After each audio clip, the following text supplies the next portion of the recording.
Assalamualaikum warahmatullahi wabarakatuh. Selamat pagi sahabat petani semuanya. Kembali lagi bersama kami di channel Tani Sulur TV, channel yang lebih spesifik membahas tentang tanaman sulur.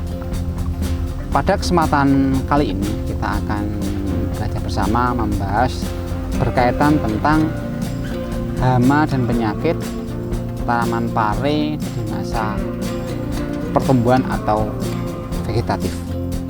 Oke sahabat petani semuanya, mengapa video ini kita buat? Karena ini adalah berkaitan dengan sesuatu yang sangatlah penting.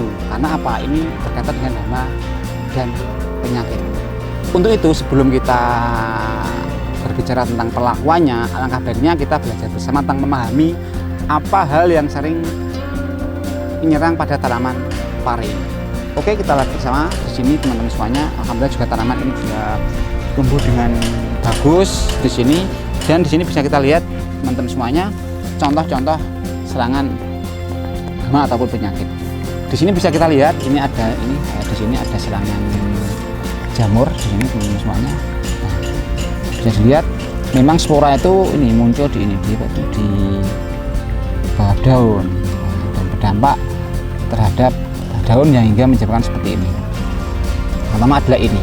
Perlakuannya ada dua hal. Kita bisa juga ini dengan cara alami atau cara perlakuan biasa, yaitu dengan kita rembak atau potong. Seperti ini bisa, kalau masih lunak bisa dengan lurus seperti ini juga bisa. Kita potong seperti ini. Ataupun nanti dengan menggunakan fungisida. Bisa berbahan aktif fungicida yang kita campur atau aplikasi dengan mineral pelindung tanaman. Yang kedua, kita juga akan belajar bareng di sini tentang yaitu kutu-kutuan. Bisa dilihat di sini ada ini ya, beberapa daun yang ini ya, yang terserang ini kutu-kutuan yang berdampak seperti ini. Ini ada daun yang sebagian ini lubang-lubang merupakan akibat dari serangan kutu-kutuan. Maka dari itu secara umum dari berbagai tempat yang kita ketahui dan dari pengalaman kami sebelumnya, kita bisa aplikasi untuk kutu-kutuan tersebut menggunakan bahan yang berbahan aktif imidacloprid yang sampai saat ini alhamdulillah juga sangat banyak digunakan oleh sahabat petani di beberapa daerah. Oke, kita jalan-jalan di sini akan lihat perkembangan secara umum. Oke, di sini coba kita lihat petani semuanya. Tadi kita sudah sampaikan berkaitan dengan serangan jamur. Tadi yang kedua kita berkaitan kutu-kutuan. Nah, coba kita ini ya di sini. Nah, ini bisa kita lihat teman-teman semuanya, ada tanaman yang ini tunasnya ini terserang, yaitu ini. Nah, ini bekas potongan ulat. Nah, ini kemarin kita belum menggunakan insek untuk ulat. Nah, ini sudah ada serangan yang menyerang seperti ini. Nanti dipastikan teman-teman semuanya di nanam nanti bisa diantisipasi sejak dini ataupun preventif seperti itu teman-teman semuanya. Dan biasanya ini ada di sini ularnya udah ini ya, enggak begitu kelihatan, mungkin udah mulai, karena terik itu sering berlindung di balik dedaunan. Nah, ini contoh ada ini adalah bekas dari kotoran ulat tersebut. Jadi ular masih ada di sekitar sini. Coba kita lihat di tanaman sebelahnya.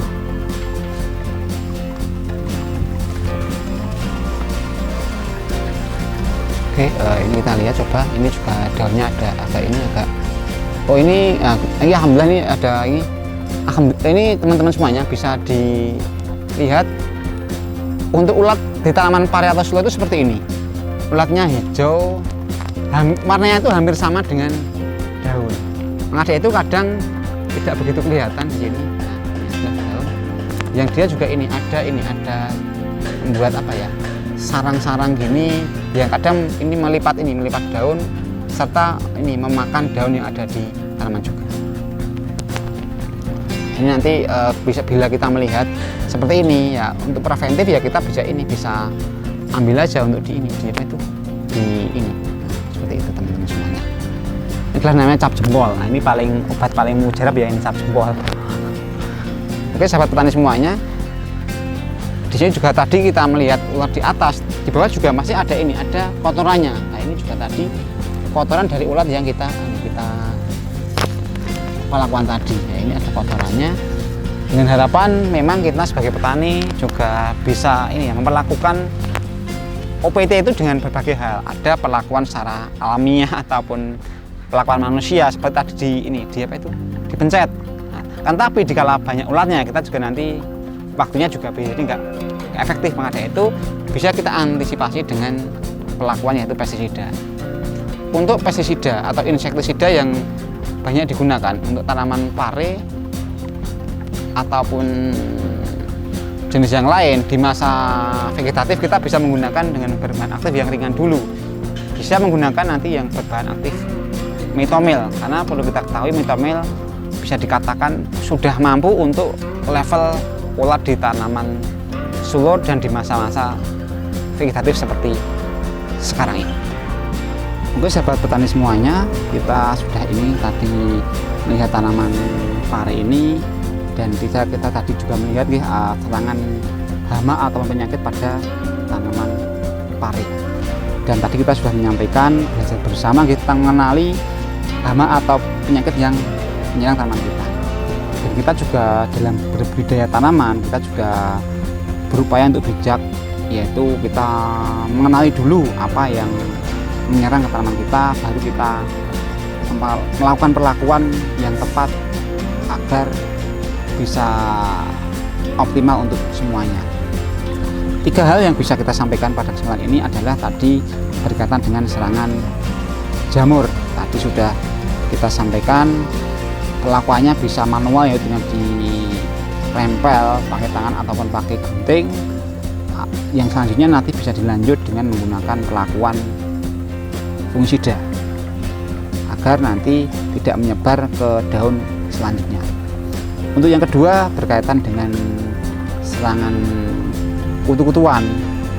Tadi dilihat juga ada daun yang berlubang, itu berkaitan dengan serangan kutu-kutuan. Untuk itu di area sini atau di beberapa tempat yang kita ketahui menggunakan imidacloprid saat ini sudah cukup dan tepat. Karena apa?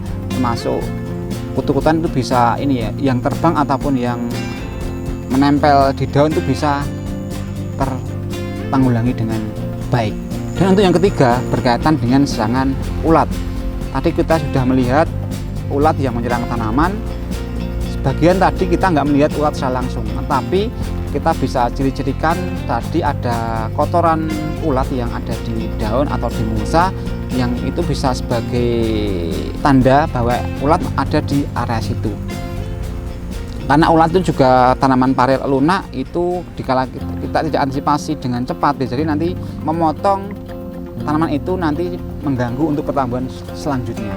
Pada itu kita bisa antisipasi. Yang pertama tadi bisa ini ya, manual, tadi bisa kita pites dengan jempol, itu adalah obat paling mujarab. Dan selanjutnya bisa untuk optimal lagi, karena kita berkaitan lahan yang cukup luas, itu nanti bisa perlakuan yaitu insektisida. Untuk tanaman sulur di masa vegetatif bisa cukup dengan penggunaan yaitu metomil yang dia dalam bentuk bubuk yang nanti bisa mengantisipasi atau mengatasi serangan ulat pada tanaman sulur yang kita tanam. Oke, itu dulu yang bisa kita sampaikan. Apabila video ini bermanfaat, silahkan untuk share, komen, dan subscribe, dan sampai jumpa di video kami selanjutnya. Salam Tani Sulur Indonesia. Wassalamualaikum warahmatullahi wabarakatuh.